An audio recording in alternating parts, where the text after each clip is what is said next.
और इसके बाद हम ये देखते हैं कि उसॉप काफी तेजी से भागकर टाउन की तरफ जाता है और सभी को ये बताता है कि हमारे ऊपर पायरेट्स अटैक करने वाले हैं और वो हमारे पूरे के पूरे टाउन को तबाह कर देंगे। पर उसॉप की ये सारी बातें सुनने के बाद कोई भी उसके ऊपर यकीन नहीं करता। उल्टा यहाँ के सारे लोग उसको मारने के लिए उसका पीछा करना शुरू कर देते हैं। और इसके बाद हम लूफी को देखते हैं जो कि अब भी बेहोश होता है और नामी उसे देखकर ये सोचती है कि शायद लूफी मर चुका है। पर जोरो ये समझ जाता है कि लूफी अभी आराम कर रहा है, जिसके बाद जोरो उसे उठा देता है। और फिर हम उसॉप को देखते हैं जो कि काया को ये सारी बातें बता देता है कि उसका बटलर उसे मारना चाहता है और उसकी सारी संपत्ति हड़पना चाहता है। पर काया इसकी बातों पर यकीन नहीं करती, जिसके बाद उसॉप जबरदस्ती उसे अपने साथ लेकर जाने लगता है ताकि वो उसकी जान बचा पाए। पर तभी अचानक हम ये देखते हैं कि काया उसके मुंह पर एक जोरदार थप्पड़ जड़ देती है, जिससे उसॉप को काफी बुरा लगता है। और तभी यहाँ पर काया का एक सर्वेंट आता है जो कि उसॉप के ऊपर गोली चलाने ही वाला होता है। पर तभी काया उसके सामने आ जाती है और ये गोली जाकर उसॉप के हाथ में लगती है, पर वो यहाँ से भाग जाता है। और फिर अगली सीन में हम ये देखते हैं कि उसॉप सभी को ये बता रहा होता है कि कोई भी उसकी बातों का विश्वास नहीं कर रहा, क्योंकि उसने पूरी जिंदगी बस झूठ ही बोला है। यहाँ तक कि काया ने भी उसकी बातों का विश्वास नहीं किया। और इसके बाद वो सारे पायरेट से अकेला ही लड़ने के लिए तैयार हो जाता है और लूफी, नामी और जोरो उसका साथ देते हैं। और फिर अगली सीन में हम ये देखते हैं कि ये सारे एक प्लान बना रहे होते हैं जिससे वो पायरेट्स को आगे आने से रोक पाएं। और ये सोचकर वो सारे अपने प्लान को एग्जीक्यूट करने के लिए निकल जाते हैं। और इसके बाद हम कुरो को देखते हैं जो कि अपने साथी से मिस काया के बारे में पूछता है और ये बंदा बताता है कि मिस काया अभी सो रही है क्योंकि वो काफी थक चुकी थी,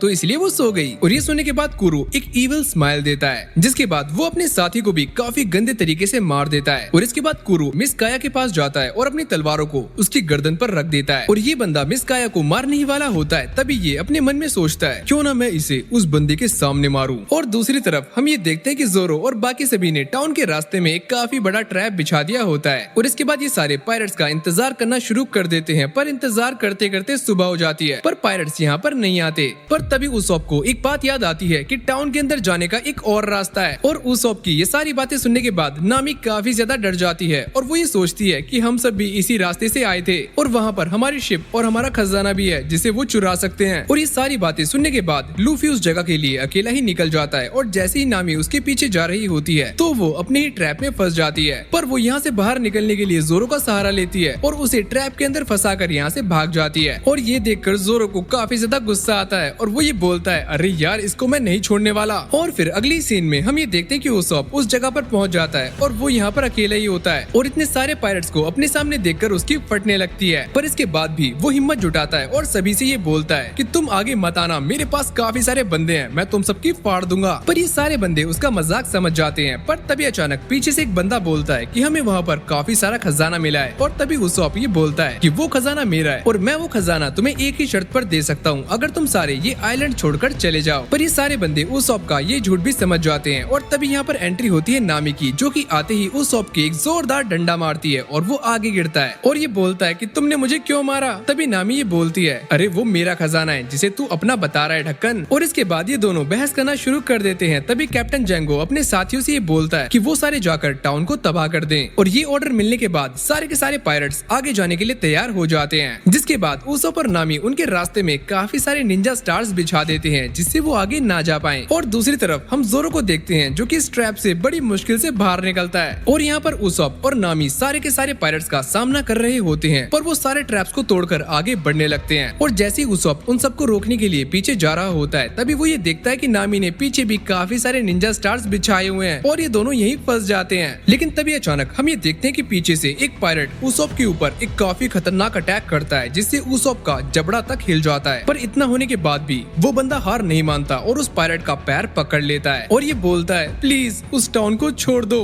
पर तभी हम ये देखते हैं कि वहाँ पर एक और पायरेट आ जाता है जो कि अपनी स्वॉर्ड से उसॉप के ऊपर अटैक करने वाला होता है, पर नामी उसे टपका देती है। पर यहाँ पर पायरेट्स काफी ज्यादा होते हैं जो कि नामी को ढेर करने के बाद टाउन की तरफ बढ़ने लगते हैं, जिसके बाद हम ये देखते हैं कि उसॉप दोबारा से एक पायरेट का पैर पकड़ लेता है और उसे आगे जाने से रोक रहा होता है। पर इस बार ये पायरेट उसके मुंह पर एक जोरदार लात मारता है और उसे पीछे कर देता है, जिसके बाद उसॉप इस टाउन में बिताए हुए अपने सारे पलों को याद करने लगता है। और जैसे ही वो आँख खोलता है तो वो ये देखता है कि सारे के सारे पायरेट्स हवा में उड़ रहे हैं और उनको उड़ाने वाले कोई और नहीं बल्कि लूफी और जोरो हैं। पर जोरो नामी को देखते ही उसके ऊपर चिल्लाना शुरू कर देता है। और फिर हम कुरो को देखते हैं जो कि अपना बैग लेकर कहीं पर जा रहा होता है। और इसके बाद हम दोबारा से जेंगो को देखते हैं जो कि सारे के सारे पायरेट्स को हिप्नोटाइज कर देता है और उनकी ताकत को बढ़ा देता है, जिसके बाद ये सारे के सारे पायरेट्स दोबारा से टाउन के ऊपर अटैक करने के लिए आगे बढ़ रहे होते हैं और इनको देखकर लूफी को काफी ज्यादा गुस्सा आता है और वो इन सारे पायरेट्स को काफी गंदे तरीके से पेल देता है। और यहाँ पर हमें ये पता चलता है कि जब जैंगो इन सारे पायरेट्स को हिप्नोटाइज कर रहा होता है तो यहाँ पर लूफी भी हिप्नोटाइज हो जाता है और उसकी ताकत भी बढ़ जाती है और लूफी इन सारे बंदों को हराने के बाद सीधा जैंगो की शिप की तरफ जाता है और उसे उठाना शुरू कर देता है, पर ये कॉर्नर टूट जाता है जिसको लूफी ने पकड़ा होता है और फिर लूफी इसी लक्कड़ से उन सभी को डराना शुरू कर देता है जिससे सारे के सारे पायरेट्स भाग जाते हैं। पर जैंगो लूफी को दोबारा से हिप्नोटाइज कर देता है और लूफी नॉर्मल हो जाता है और जैसे ही लूफी सोता है तो ये लक्कड़ का पीस उन सारे के सारे पायरेट्स को दबा देता है जिससे उन सबकी चटनी बन जाती है। और फिर अगली सीन में हम मिस काया को देखते हैं जो कि अपने रूम से नीचे आती हैं और वो बटलर को ऐसा पड़ा हुआ देखती हैं, पर ये बंदा मिस काया को कुरो की सारी सच्चाई बता देता है। जिसके बाद हम ये देखते हैं कि लूफी और जोरो ने जैंगो के सारे पायरेट्स को ठिकाने लगा दिया है और ये देखकर जैंगो अपने दो सबसे स्पेशल हथियार बाहर निकालता है जिनका नाम होता है मियाओ ब्रदर्स। और ये आते ही जोरो पर अटैक करना शुरू कर देते हैं और उसकी स्वॉर्ड्स छीन लेते हैं और बिना तलवारों के जोरो उनसे लड़ नहीं पाता और वो काफी ज्यादा घायल हो जाता है। और ये देखकर नामी उसकी हेल्प करने के लिए उसकी स्वॉर्ड्स उठाने के लिए जा रही होती है, पर तभी यहाँ पर जैंगो आ जाता है जो कि उसके एक पट से हेडशॉट मारता है और नामी को घायल कर देता है। जिसके बाद यहाँ पर एंट्री होती है कुरो की, जिसको देखकर सारे के सारे पायरेट्स घबराना शुरू कर देते हैं और वो आते ही सब पर गुस्सा करता है। और ये सारी बातें सुनने के बाद मियाओ ब्रदर्स उससे ये बोलते हैं कि हम आपसे डरने वाले नहीं हैं क्योंकि हमने 5 सालों तक समुद्र में लड़ाई की है, तो हम आपसे काफी स्ट्रॉन्ग हैं। और ये बोलते ही वो दोनों कुरो पर अटैक करने के लिए आगे जाते हैं, पर कुरो एक ही झटके में उन दोनों को हरा देता है। और इसी बीच हम ये देखते हैं कि नामी हिम्मत करके जोरो को उसकी स्वॉर्ड्स दे देती है और स्वॉर्ड्स मिलते ही जोरो काफी ज्यादा एक्टिव हो जाता है जैसे कि वो सबको हराने वाला है। जिसके बाद वो मियाओ ब्रदर्स पर अटैक कर देता है और उन दोनों को एक ही झटके में हरा देता है। पर तभी हम ये देखते हैं कि जैंगो उनमें से एक बंदे को हिप्नोटाइज करना शुरू कर देता है जिससे उसकी ताकत काफी गुना बढ़ जाती है। और ये सारा कुछ देखकर नामी समझ जाती है कि बिना लूफी के इस लड़ाई को जीतना थोड़ा मुश्किल है, तो इसलिए वो लूफी को उठाने के लिए भागने लगती है। और ये देखकर जैंगो भी समझ जाता है अगर लूफी उठा तो उनकी हार पक्की है। और ये देखकर वो नामी के ऊपर एक काफी खतरनाक अटैक कर देता है जिसको देखकर जोरो भी डर जाता है क्योंकि ये अटैक नामी की जान ले सकता है। और जैसे ही नामी पीछे मुड़कर देखती है तो उसे ऐसा लगता है कि वो मरने वाली है, पर तभी यहाँ पर लूफी उड़ जाता है और ये हमला जाकर सीधा लूफी के मुंह में लगता है और ये रिंग उसके मुंह में फंस जाती है और लूफी इस ब्लेड को अपने दांतों से ही तोड़ देता है। पर वो नामी के ऊपर काफी ज्यादा गुस्सा करता है, अरे यार मैं सो रहा था, तुमने मुझे क्यों उठाया। और तभी यहाँ पर मिस काया भी आ जाती है जिसको देखकर कुरो उसके ऊपर अटैक करने के लिए आगे जाता है, पर तभी उसॉप उसको बचा लेता है। पर कुरो का ये हमला उसॉप को लग जाता है जिसकी वजह से वो काफी ज्यादा घायल हो जाता है। और ये देखकर काया को काफी ज्यादा गुस्सा आता है जिसके बाद वो अपनी पॉकेट में से एक देसी कट्टा निकालती है, पर कुरो उसे इमोशनली ब्लैकमेल करना शुरू कर देता है और वो ये बताता है कि तुम्हारे पिता के मरने के बाद से ही मैं तुम्हारी देखभाल कर रहा हूँ और हमने काफी अच्छे लम्हे भी साथ बिताए हैं। और ये सारी बातें बोलते बोलते वो बड़ी चालाकी से मिस काया के पास आता है और उसके हाथ से वो गन ले लेता है। जिसके बाद वो मिस काया को शूट करने ही वाला होता है, पर तभी लूफी अपने गम गम फ्रूट की पावर से एक काफी खतरनाक मुक्का उसके मुंह पर जड़ देता है और ये बंदा वहीं पर ढेर हो जाता है। जिसके बाद उस सब के तीनों छोटे साथी कुरो को पेलना शुरू कर देते हैं और मारते मारते उसका चश्मा तक तोड़ देते हैं। पर जैसे ही कुरो की आंख खुलती है तो ये तीनों बच्चे उससे डरने लगते हैं, पर कुरो इन तीनों को कुछ भी नहीं करता। वो सीधा उसॉप के पास जाता है और उसे एक जोरदार लात मारता है और नीचे गिरा देता है। जिसके बाद कुरो लूफी से ये पूछता है क्या तुमने कोई डेविल फ्रूट खाया है, और इस पर लूफी ये बोलता है हाँ मैंने गम गम फ्रूट खाया है। और दूसरी तरफ हम ये देखते हैं कि जोरो और बूची के बीच में काफी खतरनाक फाइट चल रही होती है। जिसके बाद कुरो जैंगो को ये ऑर्डर देता है कि वो इन तीनों बच्चों को और साथ में मिस काया को भी टपका दे और उसे मारने से पहले उसके साइन लेना मत भूलना। और जब जैंगो उन सभी को मारने के लिए आगे जा रहा होता है तभी उसॉप पीछे से अपनी गुलेल से उस पर निशाना लगाता है और इसी मौके का फायदा उठाकर ये तीनों बच्चे और मिस काया जंगल के अंदर भाग जाते हैं। और तभी हम ये देखते हैं कि जोरो बूची को काफी गंदे तरीके से मार रहा होता है और उसे हरा देता है। जिसके बाद वो उसॉप को लेकर मिस काया को बचाने के लिए जंगल की तरफ जा रहा होता है और कुरो उसे रोकने की कोशिश करता है, पर तभी हम ये देखते हैं कि लूफी पीछे से कुरो की एक जोरदार मुक्का मारता है जिससे जोरो आराम से जंगल के अंदर चला जाता है। लेकिन लूफी के इस अटैक के बाद लूफी और कुरो के बीच में एक काफी खतरनाक फाइट स्टार्ट हो जाती है जहाँ पर कुरो लूफी को कमाल की टक्कर दे रहा होता है, पर लूफी भी अपने गम गम फ्रूट की पावर से उसे संभाल रहा होता है। और फिर अगली सीन में हम ये देखते हैं कि मिस काया और ये तीनों बच्चे जंगल के अंदर भाग रहे होते हैं और जैंगो भी जंगल के सारे पेड़ काटता हुआ उनके पीछे आ रहा होता है और जोरो भी इनका पीछा कर रहा होता है। जिसके बाद हम ये देखते हैं कि मिस काया और ये सारे बच्चे एक जगह पर रुक जाते हैं जहाँ पर काया उन बच्चों को यहाँ से भागने के लिए बोलती है, पर ये बच्चे मना कर देते हैं। और इसके बाद हम दोबारा से लूफी को देखते हैं जिसने कुरो को काफी गंदे तरीके से पेला होता है और कुरो अब उठ भी नहीं पा रहा होता, पर वो हिम्मत करके दोबारा से खड़ा होता है और ये बोलता है कि मुझे ऐसा नहीं लगा था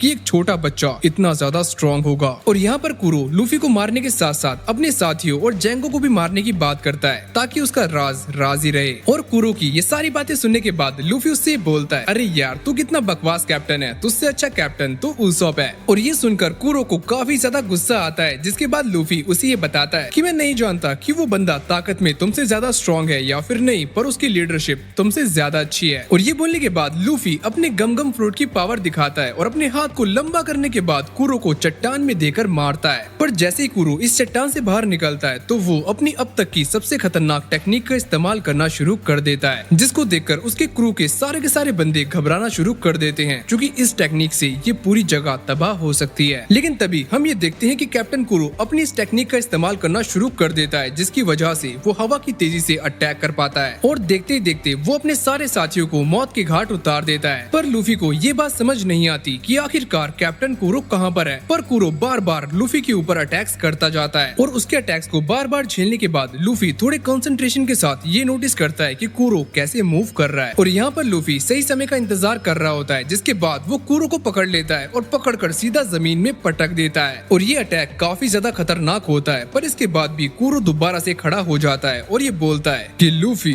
तुम काफी क्रूअल हो, तुमने मेरी टेक्निक को पूरा नहीं होने दिया। जिसके बाद हम सारे जख्मी पायरेट्स को देखते हैं जिनके शरीर पर काफी सारी चोटें लगी होती हैं और हवा चलने के साथ साथ ये चोटें और भी ज्यादा दुख रही होती हैं। और इसके बाद कुरो लूफी से ये बोलता है कि तुम चिंता मत करो, तुम्हें ये सब ज्यादा देर तक देखना नहीं पड़ेगा, क्योंकि मैं तुम्हें इससे भी ज्यादा बदतर मौत देने वाला हूँ। और दूसरी तरफ हम ये देखते हैं कि जेंगो ने इन तीनों बच्चों को ढूंढ लिया है और उनमें से वो एक बच्चे को उठाता है और उससे ये पूछता है कि मिस काया कहाँ पर है, बताओ जल्दी से। और ये देखकर मिस काया खुद ही बाहर आ जाती है और ये बोलती है कि तुम इस बच्चे को छोड़ दो, मैं अपनी सारी प्रॉपर्टी कुरो के नाम कर दूंगी। और मिस काया की ये सारी बातें सुनने के बाद जेंगो उन बच्चों को छोड़ देता है, जिसके बाद वो मिस काया से सारे के सारे प्रॉपर्टी पेपर्स पर साइन करवा लेता है। और साइन होते ही वो मिस काया को मारने के लिए उसकी गर्दन पकड़ लेता है। और जैसे ही ये उसे मारने वाला होता है तभी यहाँ पर एंट्री हो जाती है जोरो की। और यहाँ पर जोरो के साथ उसॉप भी होता है, जो कि अपनी गुलेल निकालकर जेंगो के ऊपर एक काफी खतरनाक अटैक करता है और मिस काया को बचा लेता है। लेकिन अब भी लूफी और कुरो की लड़ाई जारी होती है, जहाँ पर लूफी उसके ऊपर काफी ज्यादा भारी पड़ रहा होता है। जिसके बाद हम ये देखते हैं कि लूफी अपने गम फ्रूट की पावर का इस्तेमाल करते हुए कुरो की एक काफी खतरनाक हेडबट मारता है, जिससे कुरो वहीं पर चित हो जाता है। और इसके साथ साथ लूफी भी काफी ज्यादा थक जाता है। जिसके बाद नामी उससे पूछती है कि तुमने ये सारा कुछ क्यों किया। तभी लूफी उसे ये बताता है कि वो इस टाउन को ऐसे तबाह होते हुए देख नहीं सकता था, और यहाँ तक कि उसॉप भी उसका एक दोस्त है, तो दोस्ती में इतना तो बनता ही है। और ये बातें सुनने के बाद नामी बोलती है कि पायरेट्स ऐसे नहीं होते, पायरेट्स काफी ज्यादा बुरे होते हैं, वो बिना वजह किसी की हेल्प नहीं करते। पर लूफी इस टॉपिक को चेंज कर देता है और ये बोलता है कि मुझे काफी ज्यादा भूख लग रही है, खाना कहाँ मिलेगा।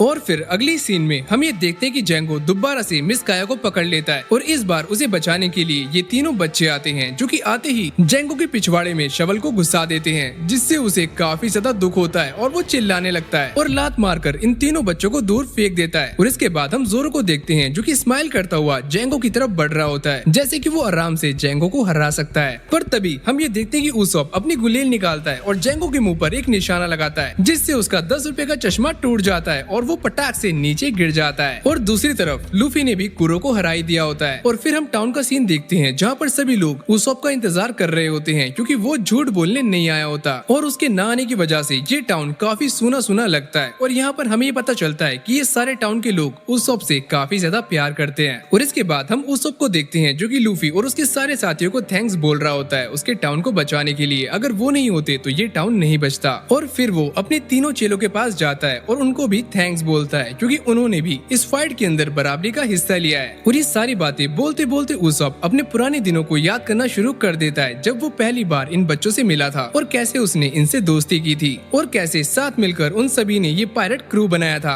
और ये सारी बातें याद करते हुए उसॉप उन तीनों बच्चों से ये बोलता है कि अब मेरे जाने का टाइम आ चुका है और मैं लूफी और बाकी सभी के साथ एक नए सफर पर जा रहा हूँ, ताकि वो अपने पापा की तरह एक महान पायरेट बन सके। और उसॉप की जाने की बात सुनकर ये तीनों बच्चे रोना शुरू कर देते हैं और साथ में उसॉप भी रोने लगता है। और फिर अगली सीन में हम ये देखते हैं कि ओसॉप उनके साथ जाने के लिए एक काफी बड़ा बैग रेडी कर लेता है और ये बैग काफी बड़ा होता है जो कि उसके घर से बाहर ही नहीं निकलता, पर वो जैसे तैसे अपने इस बैग को बाहर निकाल लेता है। और अगली सीन में हम ये देखते हैं कि मिस काया ने लूफी और सभी को अपनी हेल्प करने के लिए एक काफी बड़ी बोट गिफ्ट में दी होती है, जिसको देखकर ये सारे लोग खुश हो जाते हैं। और यहाँ पर लूफी कुछ ज्यादा ही खुश होता है और इसके बाद मिस काया का बटलर उन सभी को ये बताता है कि ये शिप काफी कमाल की है और ये किसी भी लहर को आराम से सह सकती है। जिसके बाद मिस काया उन सभी को ये बताती है कि उसने इस शिप के अंदर सारा का सारा सामान रखवा दिया है, जैसे खाने पीने और आराम करने का। और जब ये सारे बातें कर रहे होते हैं तभी उसॉप भी लुढ़कता लुढ़कता इनके पास आ जाता है, जहाँ पर लूफी और जोरो उसको रोक लेते हैं। जिसके बाद उसॉप मिस काया से अकेले में बात कर रहा होता है और ये बताता है कि जब वो अपने एडवेंचर से वापस आएगा तो वो मिस काया को काफी सारी कहानियां सुनाएगा। और ये सुनकर मिस काया एक प्यारी सी स्माइल देती है। जिसके बाद ये सारे अपनी एक नई जर्नी पर निकल जाते हैं और उन्हें जाता हुआ ये तीनों चेले भी देख रहे होते हैं। और उसॉप की याद में ये तीनों ही गांव के अंदर आखिरी बार झूठ फैलाना शुरू कर देते हैं कि पायरेट्स आ गए, भागो, हमारे ऊपर अटैक होने वाला है। और फिर हम मिस काया को देखते हैं जो कि पिछले 3 सालों से एक मरीज की तरह जीवन जी रही होती है, पर अब वो डिसाइड कर लेती है कि अब वो एक डॉक्टर बनेगी और सबकी हेल्प करेगी। और मिस काया की इन्हीं बातों के साथ हमें लूफी का नया जहाज दिखाया जाता है जो कि हवाओं को चीरते हुए समुद्र के अंदर अपने नए सफर के लिए निकल गया होता है। और यहाँ पर ये सारे आराम से मस्ती कर रहे होते हैं। और फिर हमें कुछ समय बाद का सीन दिखाया जाता है जहाँ पर नामी आराम से बैठकर बुक पढ़ रही होती है और उसॉप अपनी गुलेल को साफ कर रहा होता है और जोरो आराम से सो रहा होता है, वो भी घोड़े बेचकर। पर तभी लूफी बेसमेंट के अंदर से एक काफी बड़ा बॉक्स लेकर बाहर आता है जिसके अंदर काफी सारे कैनन बॉल्स होते हैं और वो उसॉप को ये बोलता है कि तुम इससे प्रैक्टिस कर सकते हो निशाने लगाने की। और ये सुनकर उसॉप ये बोलता है कि ये काम तो मैं हमेशा से करना चाहता था। जिसके बाद नामी उन दोनों को ये बताती है कि थोड़ी दूरी पर एक चट्टान है जहाँ जाकर तुम आराम से प्रैक्टिस कर सकते हो। और ये सुनकर लूफी काफी ज्यादा खुश हो जाता है और ये बोलता है कि चलो शिप को वहीं लेकर चलते हैं। पर जोरो को इनकी बातों से कोई भी फर्क नहीं पड़ता, वो तो आराम से अब भी सो रहा होता है। और इसके बाद हमें एक पास्ट का सीन दिखाया जाता है जहाँ पर एक पहाड़ी के ऊपर एक बच्चा बैठा होता है और ये कोई और नहीं बल्कि हमारा जोरो है। और फिर हमें एक डोजो का सीन दिखाया जाता है जहाँ पर काफी सारे बच्चे प्रैक्टिस कर रहे होते हैं। और तभी यहाँ पर एक छोटा सा बच्चा भाग कर आता है और ये बोलता है कि मैं भी लड़ना चाहता हूँ। तभी डोजो का मास्टर बाहर आता है और ये बोलता है क्या बात है, क्या तुम मुझे चैलेंज करने वाले हो? तभी जोरो ये बोलता है अगर मैं जीता तो ये डोजो मेरा होगा, अगर मैं हार गया तो मैं यहाँ पर एक स्टूडेंट बनकर ट्रेनिंग करूंगा। और ये सारी बातें सुनने के बाद डोजो का मास्टर उसका चैलेंज एक्सेप्ट कर लेता है। जिसके बाद वो अपनी लड़की को बुलाता है जिसको देखकर जोरो ये बोलता है कि मैं यहाँ तुमसे लड़ने आया हूँ, इससे नहीं। तभी मास्टर उससे ये बोलता है कि ये लड़की काफी स्ट्रॉन्ग है, जिसके बाद जोरो मान जाता है। डोजो का मास्टर उससे ये बोलता है कि तुम चाहे कितनी भी स्वॉर्ड्स उठा सकते हो। और ये सुनने के बाद जोरो काफी सारी स्वॉर्ड्स उठा लेता है, यहाँ तक कि मुंह में भी भर लेता है। और फिर ये दोनों एक दूसरे के आमने सामने आ जाते हैं और यहाँ पर इस लड़की का नाम होता है क्वीना।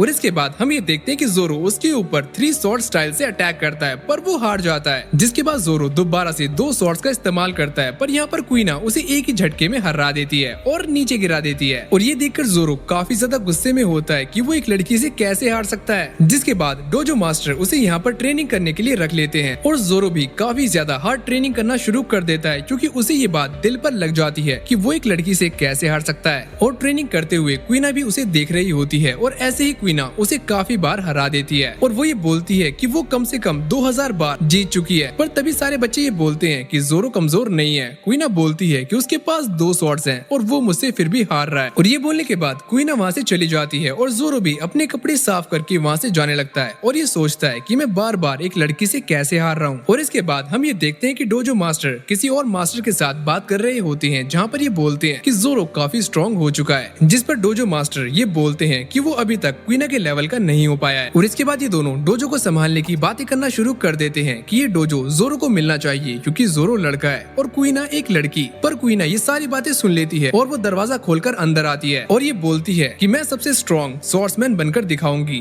पर मास्टर ये बोलते हैं कि तुम एक लड़की हो, तुम सबसे स्ट्रॉन्ग नहीं बन सकती और न ही तुम इस डोजो को संभाल सकती हो। और ये सुनने के बाद क्वीना वहाँ से चली जाती है। और फिर हम रात का सीन देखते हैं जहाँ पर जोरो उससे लड़ने के लिए 2 असली स्वॉर्ड्स लेकर आता है पर क्वीना उसे मना करती है कि वो इन स्वॉर्ड से नहीं लड़ने वाली। जिसके बाद वो डोजो के बेसमेंट में रखी हुई एक रेड स्वॉर्ड उठाकर लाती है और ये बोलती है कि अब फाइट स्टार्ट करते हैं। और जैसे ही फाइट स्टार्ट होती है तो ये दोनों एक दूसरे पर टूट जाते हैं पर ये स्वॉर्ड्स रियल होती हैं और काफी ज्यादा भारी भी, तो इन्हें लड़ने में थोड़ी दिक्कतें आ रही होती हैं। पर इसके बाद भी क्वीना उसे हरा देती है और ये देखकर जोरो जोर जोर से रोना शुरू कर देता है और ये बोलता है कि मैं बार बार एक लड़की से कैसे हार सकता हूँ। पर जोरो की ये बात सुनने के बाद क्वीना बोलती है कि वो काफी लकी है क्योंकि वो एक लड़का है और क्वीना धीरे धीरे बड़ी होती जा रही है और वो एक औरत बनती जा रही है। और यहाँ पर क्वीना ये बताती है कि वो दुनिया की सबसे स्ट्रॉन्ग स्वॉर्ड्समैन नहीं बन सकती। और ये सुनकर जोरो चिल्लाता है और ये बोलता है कि तुम मुझसे ज्यादा स्ट्रॉन्ग हो तो तुम बन सकती हो। और जोरो उसे काफी ज्यादा मोटिवेट कर देता है, जिसके बाद अगले दिन से ही क्वीना और भी ज्यादा ताकत के साथ लड़ना शुरू कर देती है और जोरो भी अपनी ट्रेनिंग को बढ़ा देता है। और जब एक दिन वो ट्रेनिंग कर रहा होता है तो उसके पास 3 बच्चे आते हैं जो कि उससे ये बोलते हैं कि क्वीना मर चुकी है। और ये सुनने के बाद जोरो एकदम शांत हो जाता है, उसे ये बात समझ नहीं आती कि वो क्या बोले। और फिर अगली सीन में हम ये देखते हैं कि सारे लोग क्वीना की अर्थी लेकर जा रहे होते हैं। तभी एक आदमी ये बताता है कि क्वीना का पैर सीढ़ियों से फिसल गया और इसीलिए उसकी मौत हो गई। और क्वीना की मौत के बाद से जोरो काफी खतरनाक ट्रेनिंग करना शुरू कर देता है, यहाँ तक कि वो अपनी ट्रेनिंग स्टिक को भी तोड़ देता है। और इसके बाद हम ये देखते हैं कि डोजो मास्टर जोरो से बात करने के लिए उसे अपने पास बुलाते हैं और ये बोलते हैं कि क्वीना की याद काफी ज्यादा आती है। और ये सुनने के बाद जोरो भी रोना शुरू कर देता है। तभी मास्टर ये बोलते हैं कि अब क्वीना का सपना तुम पूरा करोगे। और तभी जोरो ये बोलता है कि मैं इतना स्ट्रॉन्ग बनूंगा कि मेरा नाम स्वर्ग तक सुनाई देगा। और इसके बाद वो क्वीना की स्वॉर्ड मांगता है और डोजो मास्टर उसे क्वीना की स्वॉर्ड दे देते हैं और ये बोलते हैं कि तुम इसे कभी खोना मत। और ये सुनने के बाद जोरो रोना शुरू कर देता है। और फिर अगली सीन में हम ये देखते हैं कि जोरो प्रैक्टिस करते करते काफी बड़ा हो चुका है और वो अपनी स्वॉर्ड से एक स्टोन को भी काट देता है जो कि काफी बड़ा होता है। जिसके बाद वो क्वीना की कब्र पर जाकर फूल चढ़ाता है और अपने मास्टर से ये बोलता है कि अब मैं जा रहा हूँ क्वीना का सपना पूरा करने। और इसके बाद हमारा सीन दोबारा से प्रेजेंट में आता है, जहाँ पर जोरो सोकर उठता है और वो ये देखता है कि लूफी और उसॉप कैनन फायर ट्रेनिंग कर रहे होते हैं और ये दोनों एक काफी बड़े पत्थर को भी उड़ा देते हैं। जिसके बाद ये सारे के सारे क्रू मेंबर्स बैठकर बात करना शुरू कर देते हैं कि उन्हें शिप के अंदर क्या चाहिए। और सारे ये डिसाइड कर रहे होते हैं कि उन्हें शिप के अंदर एक कुक चाहिए। पर तभी लूफी ये बोलता है, अरे यार कुक को छोड़ो, हमें यहाँ पर एक गाने बजाने वाला चाहिए जो कि हमारा मनोरंजन कर सके। हम काफी ज्यादा थक जाते हैं और थकान मिटाने के लिए गाना बजाना काफी ज्यादा जरूरी है। और जब ये सारे बात कर रहे होते हैं तभी पीछे से एक आवाज आती है कि शिप के अंदर कोई घुस गया है। और ये बंदा बोलता है, पायरेट्स बाहर निकलो, मैं तुम्हारा सर लेने के लिए यहाँ पर आया हूँ और मैं एक बाउंटी हंटर हूँ। और ये सुनते ही लूफी उसे पकड़ लेता है और पकड़कर पटक देता है। और तभी जोरो आगे आता है और ये बोलता है, जॉनी क्या ये तुम हो? जॉनी बोलता है, अरे बड़े भाई तुम पायरेट्स की शिप में क्या कर रहे हो? और इसी के साथ हमारा ये सीन यहीं पर एंड हो जाता है। और फिर अगले सीन में हम एक लड़की को देखते हैं जो कि अपने बंदे के साथ एक शिप पर खड़ी होती है और वो उसके साथ एक रेस्टोरेंट में जाने की बात कर रही होती है जो कि समुद्र के बिल्कुल बीचों बीच है। और इसके बाद हम दोबारा से जॉनी को देखते हैं, जिसको देखकर जोरो उससे ये पूछता है कि तुम्हारा साथी कहाँ पर है? जॉनी ये बोलता है कि वो उधर जख्मी है। और फिर वो जोरो को लेकर वहाँ पर जाता है और ये दिखाता है कि योसाकू काफी ज्यादा जख्मी होता है। और इसके बाद जॉनी ये बताता है कि जब से योसाकू उसके साथ समुद्र के अंदर आया है वो तब से ही बीमार है। और इसके बाद जॉनी ये बताता है कि जब हम आराम करने के लिए एक पत्थर के पीछे बैठे हुए थे तो तभी किसी ने हमारे ऊपर कैनन से अटैक कर दिया। और ये सारी बातें सुनने के बाद लूफी और उसॉप उससे माफी मांगते हैं। पर जॉनी ये बोलता है कि माफी मांगने से कोई भी फायदा नहीं है क्योंकि योसाकू शायद ही बच पाएगा। और ये सुनने के बाद वो दोनों हैरान हो जाते हैं। और इसके बाद हम ये देखते हैं कि नामी उसे चेक करना शुरू कर देती है और उन दोनों को फल लाने के लिए कहती है और ये दोनों उसे फल खिलाना शुरू कर देते हैं। जिसके बाद नामी ये बताती है कि ये बीमारी काफी पुरानी है, अगर तुम सही टाइम पर नहीं आते तो ये शायद ही बच पाता। और ये सुनकर जॉनी काफी ज्यादा खुश हो जाता है और ये बोलता है, बड़ी बहन नामी तुम काफी ज्यादा अच्छी हो। जिसके बाद नामी ये बताती है कि ये बीमारी काफी पुरानी है जिसका इलाज है ताजे फल। और जब ये बंदा सही हो जाता है तो ये दोनों बंदे नाचना शुरू कर देते हैं। और नामी ये देखकर काफी ज्यादा चौंक जाती है कि ये बंदा इतनी जल्दी सही कैसे हो सकता है। और इसके बाद ये दोनों अपना अपना इंट्रोडक्शन देना शुरू कर देते हैं और ये बताते हैं कि ये दोनों ही बाउंटी हंटर्स हैं, वो भी जोरो के शहर के। और जैसे ही योसाकू जोरो से हाथ मिलाता है तो वो बेहोश हो जाता है और उसकी नाक और मुंह से खून निकलना शुरू हो जाता है। और इसके बाद हमें रात का सीन दिखाया जाता है जहाँ पर ये सारे बैठकर बातें कर रहे होते हैं और नामी ये बताती है कि ये बीमारी काफी पुरानी है और ये अक्सर पायरेट्स को होती रहती है। और ये सारी बातें सुनने के बाद लूफी बोलता है कि मैंने डिसाइड कर लिया है कि हम एक काफी अच्छा कुक रखेंगे। तभी जॉनी कहता है कि मुझे पता है कि एक अच्छा कुक कहाँ पर मिल सकता है और ये जगह ग्रैंड लाइन के पास ही है। और सुबह होते ही ये सारे वहाँ पहुँच जाते हैं। पर तभी वो ये देखते हैं कि उनके पास से एक मरीन की शिप जा रही होती है जिसके अंदर से एक बंदा निकलता है और ये बोलता है कि मेरा नाम है आयरन फिस्ट फुल बॉडी और मैंने तुम्हारा ये फ्लैग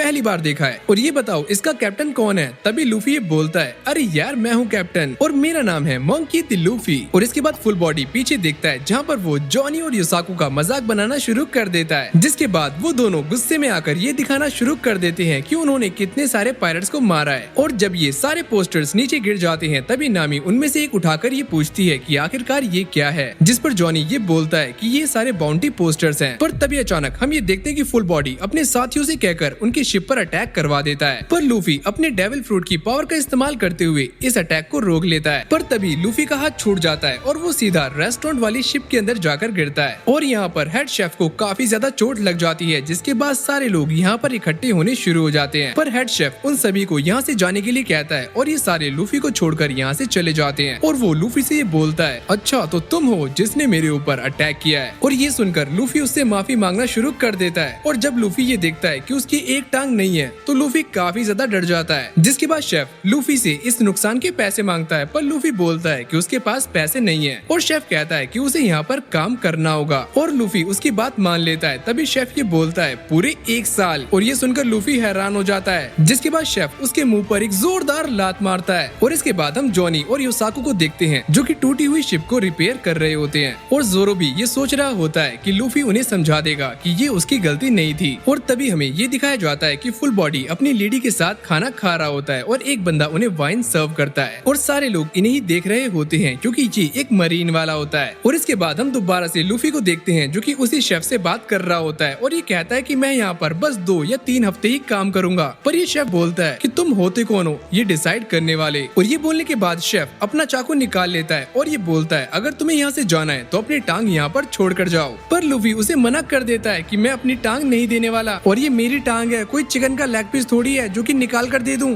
और इसके बाद हम दोबारा से फुल बॉडी को देखते हैं जो कि काफी गुस्से में होता है, जिसके बाद वो एक कीड़े को मारकर सूप के अंदर डाल देता है और वो यहाँ के शेफ को बुलाता है जिसका नाम होता है सांजी। पर ये बंदा दोबारा से फुल बॉडी का मजाक बना देता है और इसके बाद फुल बॉडी को काफी ज्यादा गुस्सा आता है और वो टेबल को तोड़ देता है। और यहाँ पर सांजी को भी गुस्सा आ रहा होता है और ये बोलता है क्या तुम्हें पता है इस सूप को बनाने में 3 महीने लगते हैं। और ये बोलने के बाद वो फुल बॉडी को मारना शुरू कर देता है और उसे मारकर गर्दन से पकड़ लेता है और फुल बॉडी की यहाँ पर काफी ज्यादा बेइज्जती हो जाती है, जिसको देखकर वहाँ बैठे सारे लोग हंसना शुरू कर देते हैं। और ये शेफ जाते जाते ये बोलता है कि याद रखना मेरा नाम है सांजी। और इसके बाद हम एक बंदे को देखते हैं जो कि अपने आप को शीशे के अंदर निहार रहा होता है और बार बार ये बोलता है मोटो सर्विस आ जाओ सारे ऑटो सर्विस। और जैसे ये बंदा हॉल के अंदर जाता है वो ये देखता है कि सांजी ने एक बंदे को पकड़ा हुआ है और वो उसका कस्टमर है। और ये सारा कुछ देखने के बाद ये बंदा सांजी को बोलता है कि कस्टमर हमारे भगवान होते हैं, हम उनके साथ ऐसा नहीं कर सकते। पर सांजी ये बताता है कि इस बंदे ने मेरे खाने की और मेरी इंसल्ट की है तो इसका तो बैंड बजाना पड़ेगा। पर इस बंदे के काफी ज्यादा बोलने के बाद सांजी उसे छोड़ देता है। पर छोड़ते ही फुल बॉडी ये बोलता है कि मैं तेरा रेस्टोरेंट बंद करवा कर रहूंगा, समझा।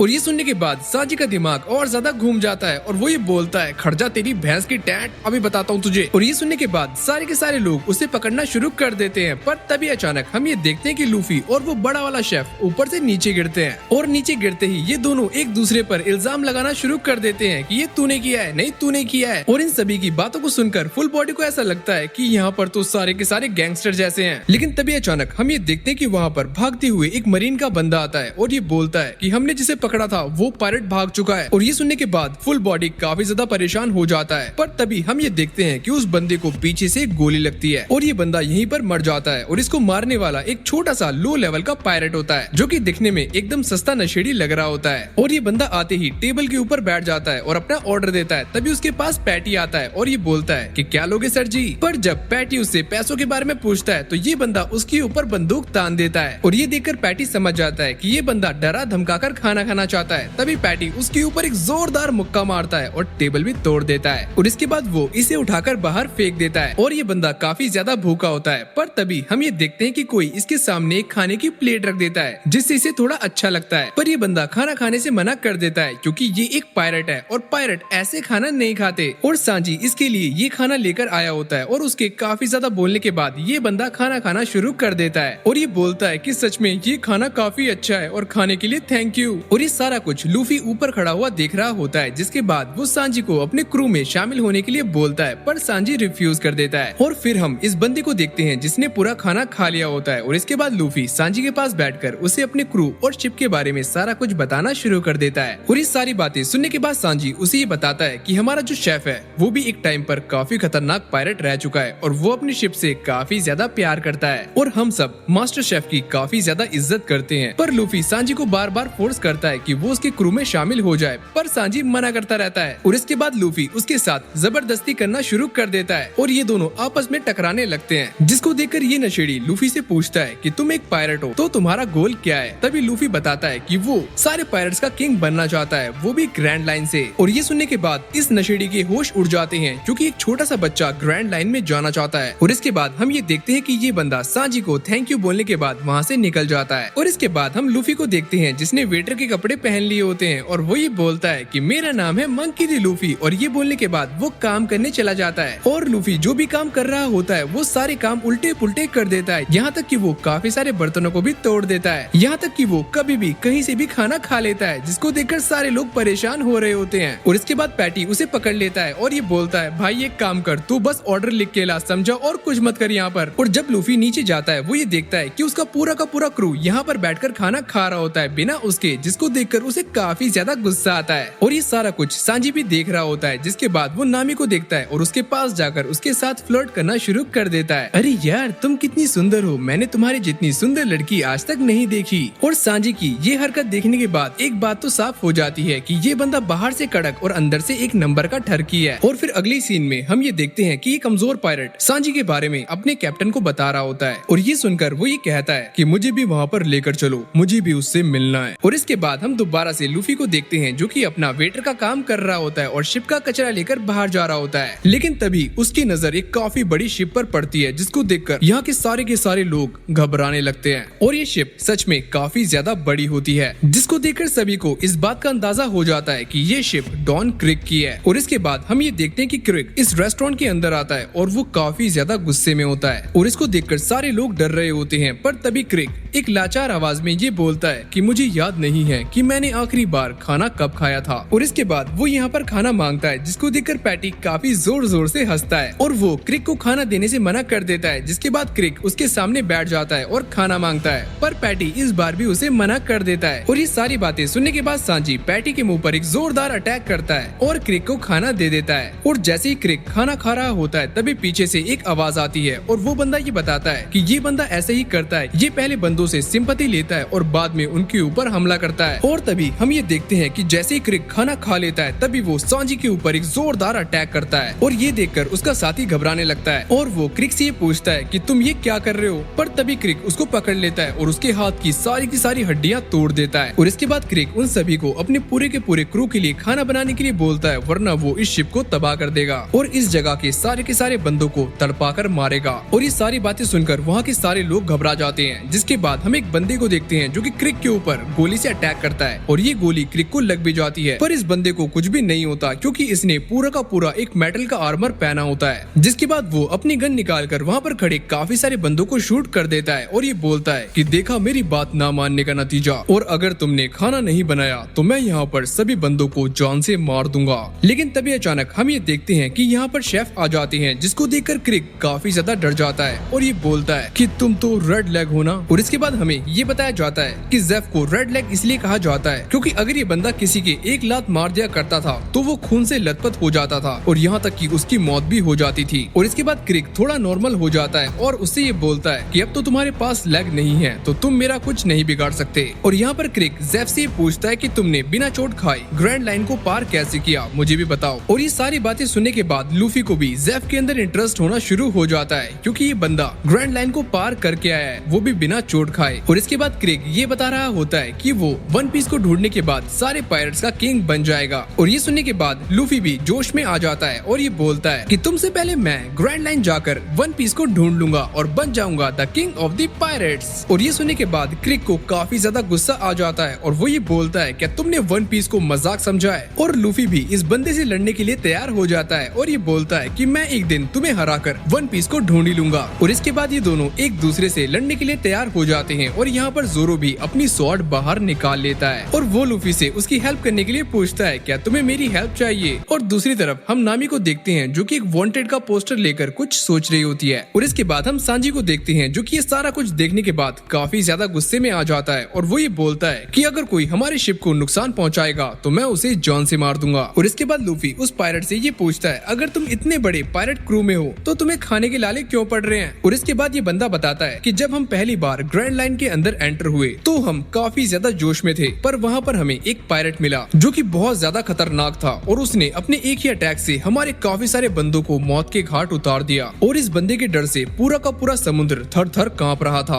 और ऐसा लग रहा था कि मानो ये एक इंसान नहीं भगवान हो। और ये सारी बातें सुनने के बाद वहाँ पर खड़े सारे लोग चौंक जाते हैं क्योंकि क्रिक जिसको सबसे खतरनाक पायरेट माना जाता है उसे भी एक बंदे ने एक ही झटके में दहला दिया। और इसके बाद ये बंदा डरते हुए उसके बारे में कुछ और बताता है और ये बोलता है कि उस बंदे की आंखें बाज के जैसी थी। और ये सुनने के बाद जोरो चौंक जाता है क्योंकि जोरो समझ जाता है कि आखिरकार वो बंदा कौन है। जिसके बाद ज़ेफ इन सारी बातों से पर्दा उठाता है और ये बोलता है कि तुम जिस बंदे की बात कर रहे हो उसका नाम है हॉकाई और इस बंदे का कोई क्रू नहीं है, ये अकेला ही रहता है। और इससे एक बात तो साफ हो जाती है कि ग्रैंड लाइन के अंदर काफी खतरनाक पायरेट्स हैं और इसीलिए वहाँ से जिंदा वापस आना कोई बच्चों का खेल नहीं है। और ये सारी बातें सुनने के बाद लूफी काफी ज्यादा खुश होता है क्योंकि उसे ग्रैंड लाइन के अंदर काफी अच्छे ओपोनेंट्स मिलने वाले हैं। और लूफी को देखकर जोरो भी मोटिवेट हो जाता है। और फिर अगले सीन में हम शिप के बाहर एक बंदे को देखते हैं जिसकी आंखें बाज जैसी होती हैं और ये बंदा कोई और नहीं बल्कि हॉकाई होता है। और ये बंदा अपनी स्वॉर्ड से क्रिक की शिप पर एक काफी खतरनाक अटैक करता है जो कि दिखाई नहीं देता और इस अटैक से क्रिक की पूरी शिप तबाह हो जाती है। और इसको देखकर वहाँ के सारे लोग डरना शुरू कर देते हैं और यहाँ तक कि काफी सारे लोग पानी के अंदर भी डूब जाते हैं। पर ये सारा कुछ देखकर ज़ेफ समझ जाता है कि ये बंदा हॉकाई है। पर ये हॉकाई ग्रैंड लाइन से बाहर क्या कर रहा है। और इसके बाद हम जोरो को देखते हैं जो कि हॉकाई को देखकर काफी ज्यादा डर रहा होता है। और इसके बाद हमें ये पता चलता है कि नामी लूफी की शिप और उसके सारे खजाने को लेकर यहाँ से भाग चुकी है। और ये देखकर जोरो और उसॉप काफी ज्यादा गुस्सा हो जाते हैं और लूफी उसे जाता हुआ देख रहा होता है। जिसके बाद ये उन सभी को नामी के पीछे जाने के लिए बोलता है और ये सारे नामी का पीछा करने के लिए निकल जाते हैं। और लूफी यहाँ पर अपनी सजा पूरी करने के लिए रुक जाता है। और इसके बाद हम दोबारा से हॉकाई को देखते हैं और ये वही बंदा है जिसने क्रिक को ग्रैंड लाइन से वापस आने पर मजबूर कर दिया था।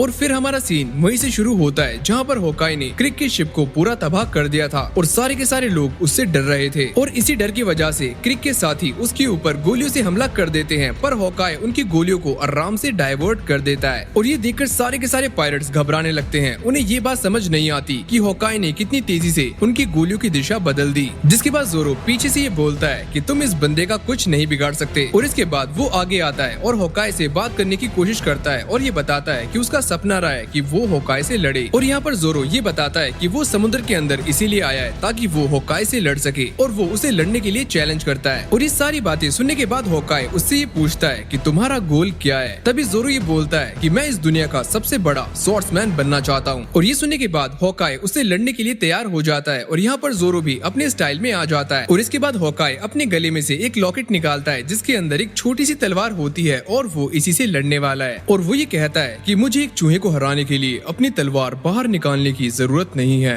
और यहाँ पर हॉकाई जोरो का मजाक बना रहा होता है कि वो इस छोटे से चाकू से ही उसे हरा देगा। और ये सुनने के बाद जोरो को काफी ज्यादा गुस्सा आता है, जिसके बाद वो अपनी तीनों स्वॉर्ड से उसके ऊपर अटैक कर देता है। पर हॉकाई अपने इस छोटे से चाकू से ही उसके अटैक को रोक लेता है। और सारे लोग इसे देखकर हैरान हो जाते हैं कि इस बंदे ने एक छोटे से चाकू से ही जोरो के अटैक को रोक दिया। जिसके बाद जोरो गुस्से में आकर उसके ऊपर बार बार अटैक्स करना शुरू कर देता है, पर हॉकाई उसके सारे अटैक्स को आराम से डॉज कर रहा होता है। और इसके बाद वो अपनी थोड़ी सी स्ट्रेंथ दिखाता है जिससे जोरो नीचे गिर जाता है, पर जोरो हार नहीं मानता और वो बार बार उसके ऊपर अटैक्स करना शुरू कर देता है। पर हॉकाई को इस अटैक से कोई भी फर्क नहीं पड़ता, पर जोरो भी अपनी पूरी ताकत लगा रहा होता है और ये बोलता है कि मैं हार नहीं मानूंगा, मैंने किसी से वादा किया है कि मैं इस दुनिया का नंबर 1 स्वॉर्ड्समैन बनकर दिखाऊंगा। और जोरो भी ये सारी बातें सोच ही रहा होता है, तभी हॉकाई उसके ऊपर अपने हाथ से अटैक करता है, जिसकी वजह से जोरो अपने शरीर पर कंट्रोल नहीं कर पाता। और ये सारा कुछ देखकर जोरो के दोस्त हॉकाई से लड़ने के लिए आगे जा रहे होते हैं, पर लूफी उन्हें रोक देता है। और यहाँ पर लूफी को भी काफी ज्यादा गुस्सा आ रहा होता है, लेकिन तभी अचानक हम ये देखते हैं कि जोरो उसके ऊपर दोबारा से अटैक करने के लिए तैयार हो जाता है और इस बार वो एक नई फॉर्मेशन का इस्तेमाल करता है। पर हॉकाई उसे आराम से रोक लेता है और अपने छोटे से चाकू से ही उसके दिल के पास स्टैब कर देता है और ये बोलता है, बच्चे बच्चे, अब तुम्हें अंदाजा लग गया होगा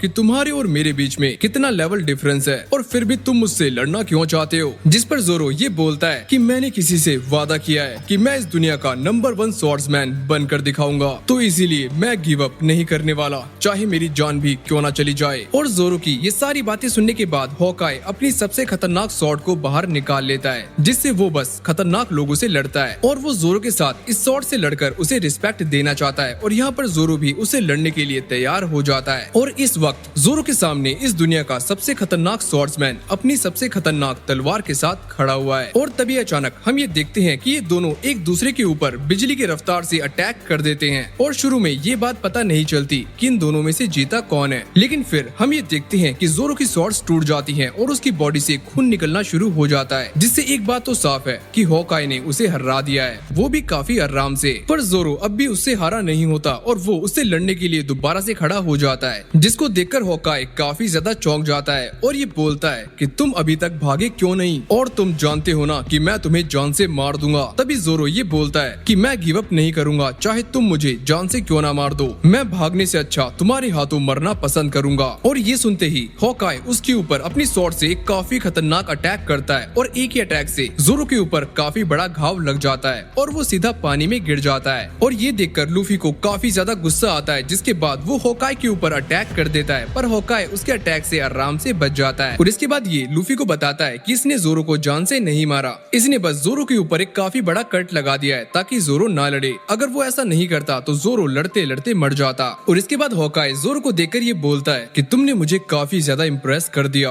और मैं ये बात जानता हूँ कि एक दिन तुम मुझसे इस दुनिया के सबसे नंबर 1 स्वॉर्ड्समैन बनने के लिए फाइट करोगे, तो इसके लिए तुम्हें कड़ी मेहनत करनी होगी और इस लड़ाई के लिए मैं तुम्हारा इंतजार करूंगा। और ये सारी बातें सुनने के बाद जोरो बड़ी मुश्किल से अपना हाथ ऊपर करता है और ये बोलता है कि लूफी मुझे माफ कर देना, मैं हार गया और मैं तुमसे वादा करता हूँ कि ये मेरी पहली और आखिरी हार है। जब तक तुम पायरेट किंग नहीं बन जाते तब तक मैं नहीं हारूंगा। और जोरो की ये सारी बातें सुनकर लूफी स्माइल कर रहा होता है और तभी हॉकाई उससे ये बोलता है कि तुम्हारी टीम काफी शानदार होने वाली है और मैं तुम्हारा इंतजार करूंगा ग्रैंड लाइन में। और ये बोलने के बाद हॉकाई वहाँ से जाने लगता है, पर तभी उसके पीछे आता है क्रिक और वो ये बोलता है क्या हुआ हॉकाई, मुझसे बिना लड़े ही जा रहे हो। और ये बोलते ही वो हॉकाई के ऊपर अटैक करना शुरू कर देता है, पर हॉकाई वहाँ से अचानक से ही गायब हो जाता है। और उसके जाने के बाद क्रिक दोबारा से शिप के ऊपर हमला करने के लिए आगे बढ़ रहा होता है। तभी लूफी जेफ से बोलता है अगर मैंने तुम्हारी शिप बचा ली और मैंने इसे हरा दिया तो क्या तुम मुझे जाने दोगे, और अगर तुम्हें ये सौदा मंजूर है तो फटाक से हाँ बोलो, मैं तुम्हारी लड़ने में मदद करने वाला हूँ। और लूफी की ये सारी बातें सुनने के बाद जेफ ये बोलते हैं कि मुझे तुम्हारा सौदा मंजूर है और अगर तुमने डॉन क्रिक को हरा दिया